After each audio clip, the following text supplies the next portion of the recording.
A shortage of anesthesiologists is threatening healthcare across the nation, including right here in West Michigan. News 8's Brittany Flowers spoke with a woman this afternoon about her everyday challenges as she waits for surgery.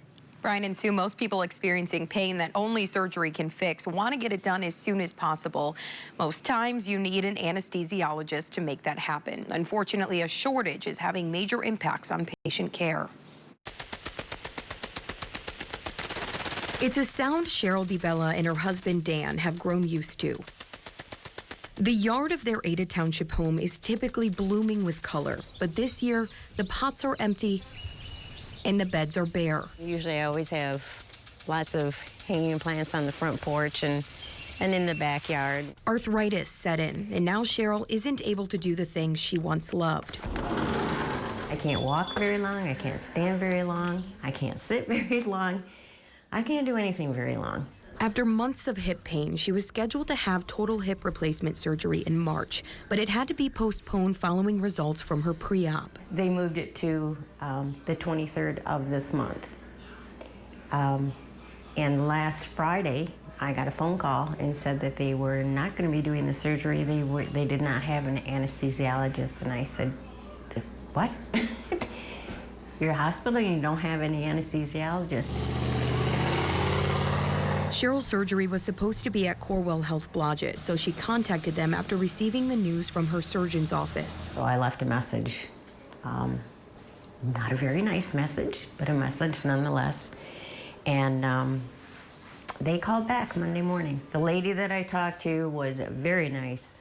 I told them I wanted my copay back that I had paid to them, and she said, that's no problem.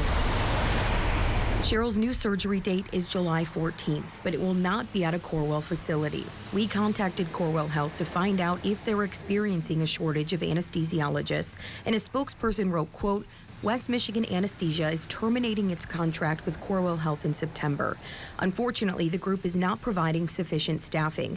This has forced us to reschedule some surgeries. We're actively recruiting and hiring an anesthesia team. West Michigan Anesthesia, on the other hand, saying they've made repeated efforts to continue the partnership, writing in part, quote, during 8 months of negotiations, WMA offered multiple contract proposals that would have allowed us to continue caring for patients in our community. Unfortunately, those proposals were declined, and Corewell Health has ceased negotiations with West Michigan Anesthesia. It's patients like Cheryl, though. I mean, I just feel so useless. Who have to suffer. It's just like I can't do anything. Knowing how much planning and prep goes into surgery, she feels for anyone in a similar situation. You change plans, you change schedules, appointments, you know, all that. So now we got to do this all over again. But you don't do that to your patients. You just don't.